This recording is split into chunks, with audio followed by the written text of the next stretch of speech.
It begins with silence. The kind of silence that hangs heavy in the air when everyone knows something explosive is about to happen.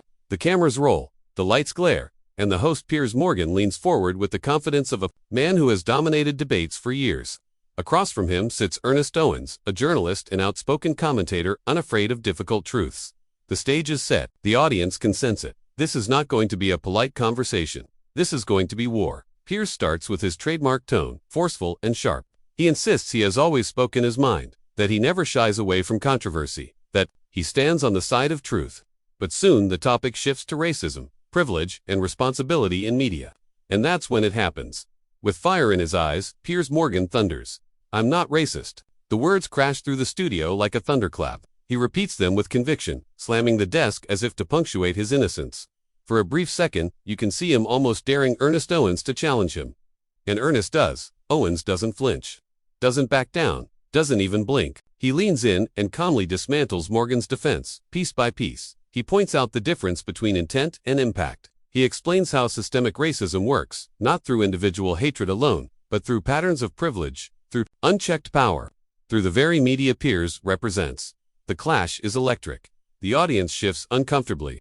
Caught between the force of Morgan's fury and the precision of Owens' arguments, you can feel the tension climbing higher with every exchange. Morgan raises his voice. Owens raises the stakes. What begins as a disagreement becomes a duel. A verbal battle fought not just with facts but with pride, reputation, and raw emotion. And then comes the turning point. Owens says, "Piers, the problem isn't whether you think you're racist. The problem is how your words, your platform, and your influence affect millions of people watching at home. You can say you're not racist, but your actions are louder than your denial." The words hang in the air. They cut through Morgan's bravado like a blade. For the first time, you see him rattled. His jaw tightens. His fists clench. He interrupts, shouts, tries to regain control, but the balance has shifted. The power of Owens' calm truth stands taller than Morgan's storm of denial.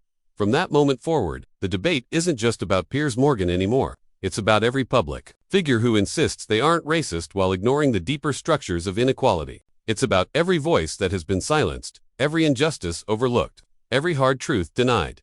Minute by minute, the exchange grows more gripping. Morgan fights to defend his image. Owens fights to reveal the truth. The energy in the room is volcanic, at times explosive, at times uncomfortably quiet. By the time the cameras stop rolling, no one is left untouched. Morgan is fuming, red-faced, visibly shaken. Owens sits steady, his voice still resonating in the minds of everyone who heard him.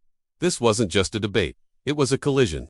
A collision between ego and truth, between denial and accountability, between a man shouting, "I'm not racist," and a voice reminding him and all of us that racism is not about what we say we are, but about what we choose to do. The tension inside the studio doesn't cool down, it escalates. Piers leans forward, his voice rising, his hands slamming the desk for emphasis. He is not used to losing control of a conversation, and tonight, he feels the ground slipping from under him. "I've fought against racism all my life," he bellows. "I stand against hate. I've challenged it at every turn. How dare you suggest otherwise?" But Ernest Owens doesn't waver. His response is sharp, almost surgical. "Piers, no one here is questioning whether you believe you're fighting hate. The question is, are you listening to the voices of the people who live with racism every single day? Because shouting that you're not racist doesn't erase the pain, doesn't fix the system, and doesn't change the impact of your words." The room is split. Some viewers at home nod in agreement. Others feel their blood boil alongside Morgan's fury. That's the brilliance of live debate. It's unpredictable, raw, and impossible to look away from. Morgan's face flushes deeper, frustration spilling out with every syllable. "I am tired of this narrative," he snaps. "I won't be labeled. I won't be accused. I won't be silenced." Owens calmly replies, "No one is silencing you, Piers. You have one of the loudest voices in the country. The issue is not volume. The issue is responsibility. You can fill the airwaves with your views, but if they minimize real struggles, then your denial becomes part of the problem." For a moment, silence. A deadly, uncomfortable silence. Even Morgan's usual allies on the panel hesitate, shifting in their seats. It's as if they can feel the weight of Owens' words pressing against the studio walls. But Piers isn't done. He pushes harder, his pride on the line. "I will not apologize for being outspoken. I will not bend to this culture of constant accusation. I've done more good than you'll ever admit." Owens doesn't raise his voice. He doesn't need to. His calmness is his weapon. "This isn't about apology, Piers. It's about growth. It's about recognizing blind spots. And maybe the reason you're so defensive isn't because you're innocent, but because deep down, you fear being wrong." The impact of that line. is immediate. Morgan recoils as if struck. His expression twists, part anger, part shock. The camera zooms in, catching the fire in his eyes, the strain in his clenched jaw. For once, the master of confrontation finds himself cornered. The debate rages on, each exchange heavier than the last. Viewers across the nation grip their screens, tweeting furiously, arguing in real time.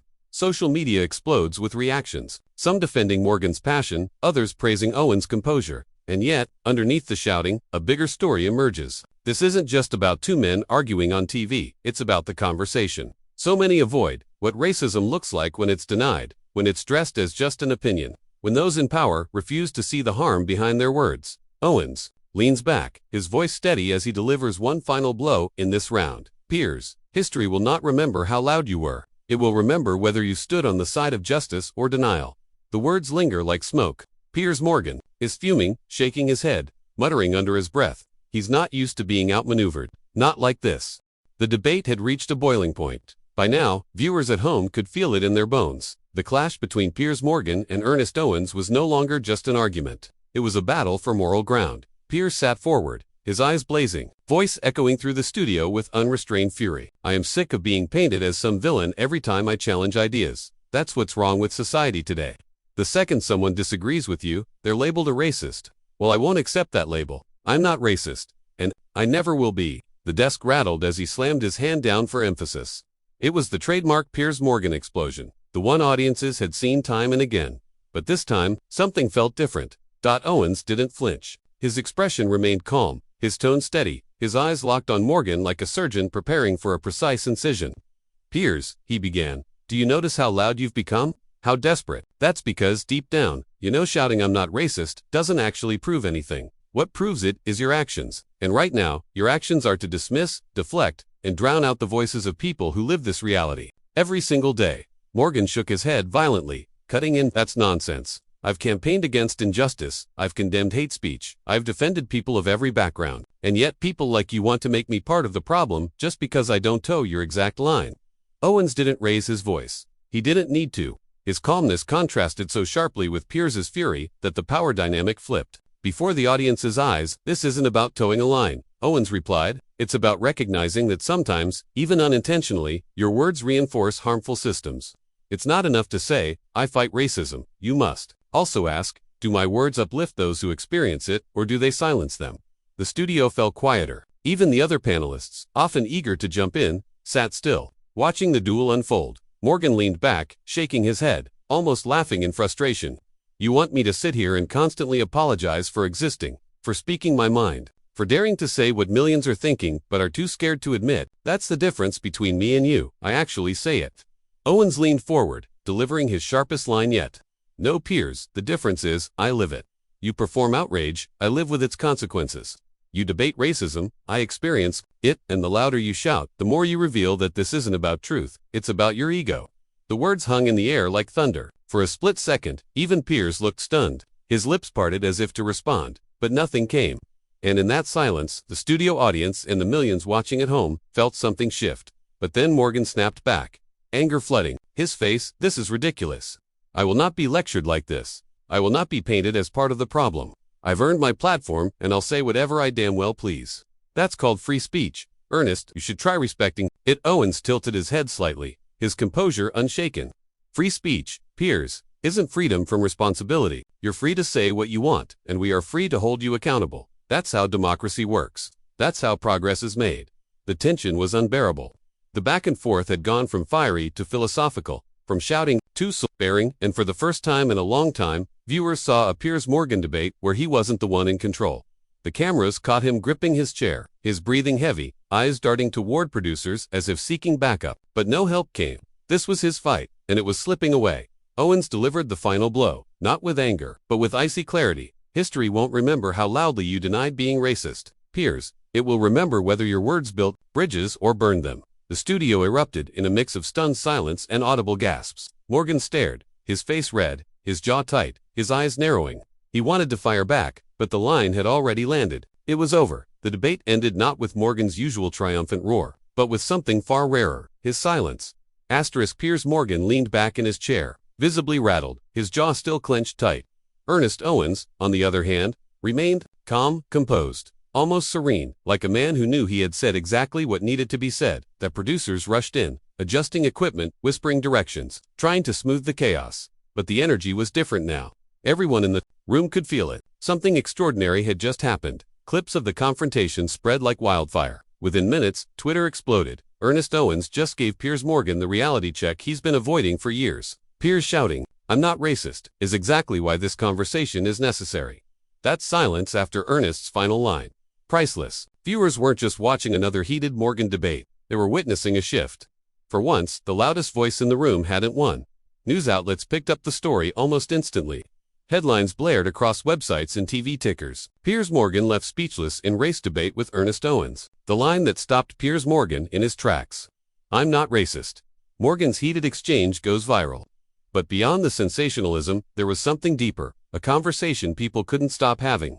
Was Piers Morgan's denial proof of defensiveness, or was it the cry of someone tired of being mischaracterized? Did Ernest Owens strike a blow for accountability, or was he simply another voice clashing against Morgan's storm? The debate didn't end on television. It spilled into living rooms, classrooms, offices, and online forums around the world. People replayed the clip again and again, dissecting each line. Some saw Piers as a victim of cancel culture, a man unfairly cornered. Others saw Ernest as a truth-teller, who finally pierced the armor of Morgan's bravado. And isn't that the mark of a powerful exchange? Not the neatness of its resolution, but the miasmas of its aftermath. For Ernest Owens, it wasn't about silencing Morgan, it was about forcing a reckoning. As he later told an interviewer, the goal was never to make him speechless. It was to remind him, and everyone watching, that words have power. And when you minimize lived experiences, people notice, people remember. For Piers, the fallout was equally telling.